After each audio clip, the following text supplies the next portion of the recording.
사랑하는 은혜와 진리 장로교회 교우 여러분, 어젯밤도 평안하셨습니까? 오늘도 우리의 삶의 유일한 찬양이시며 주인 되시는 하나님을 바라보며 하나님께 경배하는 여러분의 삶이 되시기를 주님의 이름으로 축원합니다. 오늘 새벽에 만나 본문은 신명기 15장입니다. 그 중에 1절부터 11절을 제가 읽어드리겠습니다. 매 7년 끝에는 면제하라. 면제의 규례는 이러하니라. 그의 이웃에게 구워준 모든 체주는 그것을 면제하고 그의 이웃에게나 그 형제에게 독촉하지 말지니 이는 여호와를 위하여 면제를 선포하였음이라. 이방인에게는 내가 독촉하려니와 내 형제에게 구워준 것은 내 손에서 면제하라. 네가 만일 내 하나님 여호와의 말씀만 듣고 내가 오늘 내게 내리는 그 명령을 다 지켜 행하면 내 하나님 여호와께서 내게 기업으로 주신 땅에서 내가 반드시 복을 받으리니 너희 중에 가난한 자가 없으리라.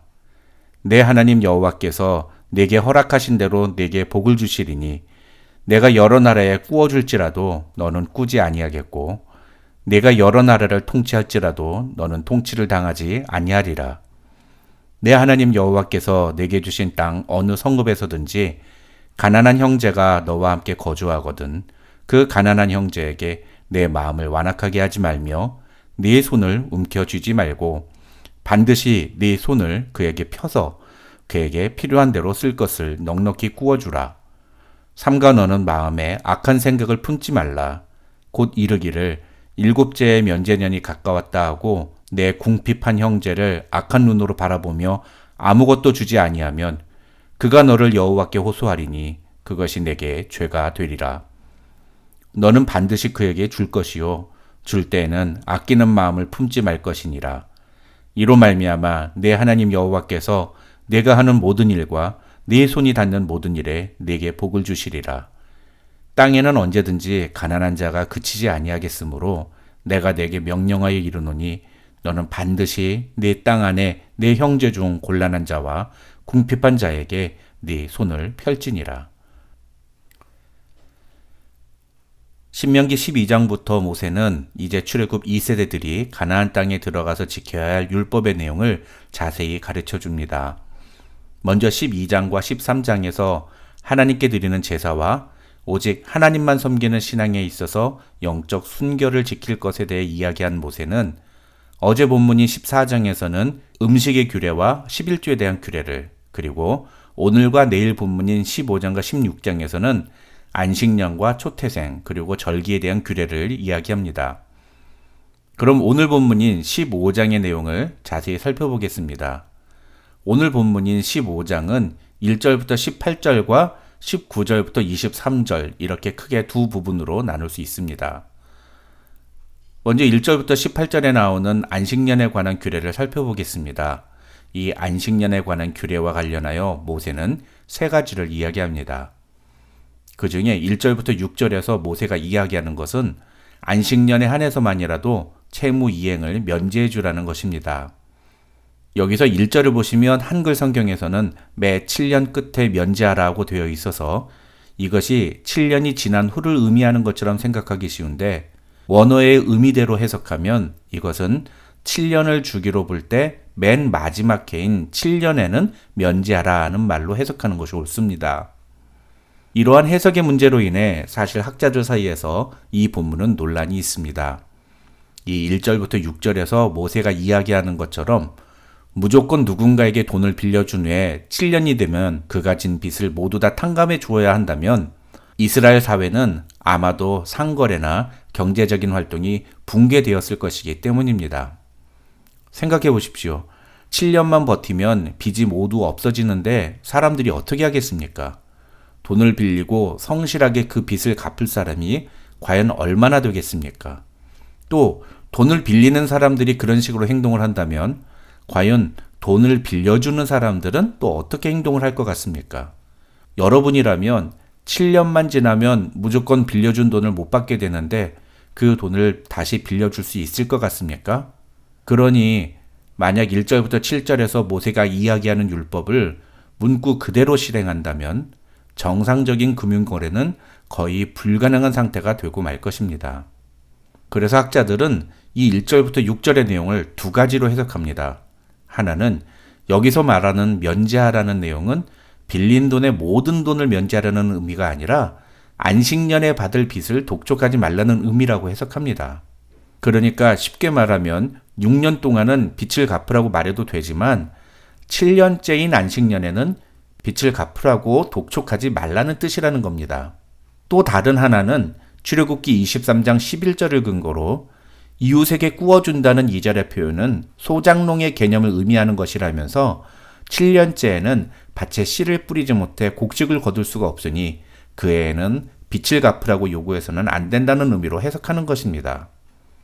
이 둘 중에 어느 쪽의 해석이 옳은지에 대해서도 여전히 논란이 있습니다만 저는 첫 번째 해석이 옳다고 생각합니다.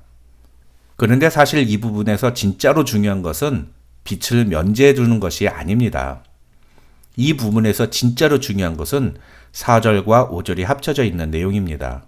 한글로는 네가 만일 네 하나님 여호와의 말씀만 듣고 내가 오늘 내게 내리는 그 명령을 다 지켜 행하면 이라고 번역된 이 구절은 원래 히브리어 성경에서는 오로지 이렇게 한다면 이라는 조건문으로 시작합니다. 그래서 여호와 하나님의 말씀만 이라는 조건을 강조하는 의미가 있습니다.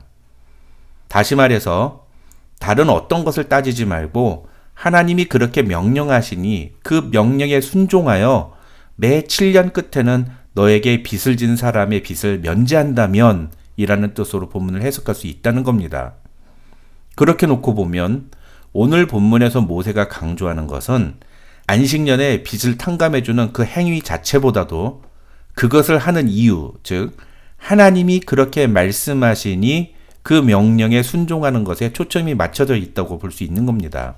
그렇게 해석하면 4절부터 6절에 나오는, 아니 1절부터 18절에서 모세가 제시하는 모든 안식년에 대한 규례가 쉽게 이해가 됩니다. 왜냐하면 1절에서 6절에 나온 내용만이 아니라 그 뒤에 나오는 내용들도 모두 일반 세상적인 관점에서 볼 때는 쉽게 이해하기 어려운 내용들이 계속되기 때문입니다. 예를 들어 7절부터 11절에 나오는 내용은 7년이 끝나는 때에 면제를 해줘야 한다고 해서 6년째 되는 해에 구워주는 일에 인색하지 말고 오히려 더 넉넉하게 구워주려는 것이 모세가 제시하는 율법의 핵심입니다.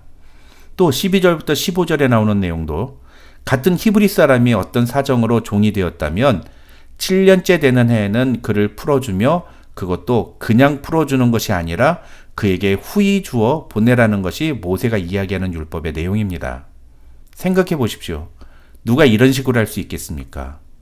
아니 내년에는 빌려준 돈을 돌려받지 못하는데 또 돈을 빌려주는 사람이 어디 있겠으며 심지어 넉넉하게 돈을 빌려주는 사람이 어디 있겠습니까? 게다가 어쨌든 빌려간 돈을 갚지 못해서 노예가 되었다면 돈을 갚아야 노예에서 풀려날 수 있는 것 아닙니까? 그런데 7년이 되면 무조건 풀어줘야 한다는 것을 누가 받아들일 수 있겠습니까? 그래서 이 본문에서 중요한 것이 바로 4절과 5절인 것입니다. 이런 명령이 인간의 생각에는 맞지 않고 합리적이지도 않다는 것을 잘 압니다. 그러나 그럼에도 불구하고 우리가 만약 하나님의 말씀만을 듣고 하나님이 하시는 그 말씀대로 모든 것을 다 지켜 행하면 하나님께서는 반드시 우리에게 복을 주실 것이라는 것이 오늘 본문에서 모세가 말하는 내용의 핵심인 것입니다. 그렇다면 하나님은 왜 오늘 본문에 기록된 것과 같은 이런 말도 안 되는 일을 요구하시는 걸까요? 학자들은 이 안식년의 규례가 애굽에서 노예로 살았던 이스라엘 백성들이 하나님의 능력으로 경험한 은혜, 즉 노예의 신분에서 해방되었던 출애굽의 은혜를 잊지 말고 그들의 삶 속에서도 그것을 실천하라는 의도에서 주셨다고 설명합니다. 15절을 보면 너는 애굽 땅에서 종 되었던 것과 네 하나님 여호와께서 너를 속량하셨음을 기억하라. 그것으로 말미암아 내가 오늘 이같이 내게 명령하노라고 성경은 기록하고 있습니다. 하나님은 이스라엘 백성들이 하나님에 의해 종에서 해방되는 그런 은혜를 받았음을 기억하고 그런 은혜를 베푸신 하나님께 감사하며 그 은혜를 또 다른 사람들에게도 전하라고 이런 율법을 주셨다는 것입니다. 그런데 중요한 건 그렇게 하나님의 말씀만 듣고 그 말씀대로 지켜 행하면 하나님은 그런 사람들에게 반드시 복을 주시겠다고 약속하셨다는 겁니다. 그 축복의 말씀은 다음과 같습니다. 4절, 네 하나님 여호와께서 내게 기업으로 주신 땅에서 네가 반드시 복을 받으리니 너희 중에 가난한 자가 없으리라. 6절, 내가 여러 나라에 꾸어줄지라도 너는 꾸지 아니하겠고 내가 여러 나라를 통치할지라도 너는 통치를 당하지 아니하리라. 10절, 내가 하는 모든 일과 네 손이 닿는 모든 일에 네게 복을 주시리라. 18절, 네 하나님 여호와께서 네 범사에 네게 복을 주시리라. 그 다음 19절부터 23절에 나눈 내용은 하나님께 드릴 초태생을 구별하라는 것입니다. 이 초태생의 규례는 전적으로 하나님을 의지하고 하나님을 사랑하는 믿음의 표현입니다. 그런데 초태생을 하나님께 드리는 것도 사실은 쉽지 않은 일입니다. 초태생이란 결국 처음 얻은 가축을 의미하며 그것은 앞으로 집안의 재산 증식의 중요한 자원이었기 때문입니다. 그래서 그런 초태생을 하나님께 드리는 것은 결국 하나님이 내 삶을 책임지신다는 그 믿음이 없이는 불가능한 것이었습니다. 하나님은 이런 믿음으로 하나님의 말씀만 듣고 그 명령을 지켜 행하는 자에게 복을 주시겠다고 약속하셨습니다. 사랑하는 은혜와 진리 장로교회 교우 여러분, 저는 본문에서 모세를 통해 하나님께서 이스라엘 백성들에게 약속하신 그 축복이 저와 여러분에게도 임하기를 주님의 이름으로 축원합니다. 그러기 위해서 우리에게 필요한 것은 세상적인 관점이나 어떠한 상황, 상식 이런 거 다 내려놓고 오직 하나님의 말씀대로만 순종하는 것입니다. 구원의 은혜는 아무 조건 없이 우리에게 주어진 은혜이지만 하나님의 백성에게 주시는 축복은 하나님께서 그 축복을 받을 비결과 조건을 분명하게 제시하셨음을 우리는 잊지 말아야 합니다. 저와 여러분 모두 오직 하나님의 말씀만 듣고 그 말씀대로 지켜 행함으로 하나님이 약속하신 축복을 경험하는 귀한 성도들이 되시기를 주님의 이름으로 축원합니다.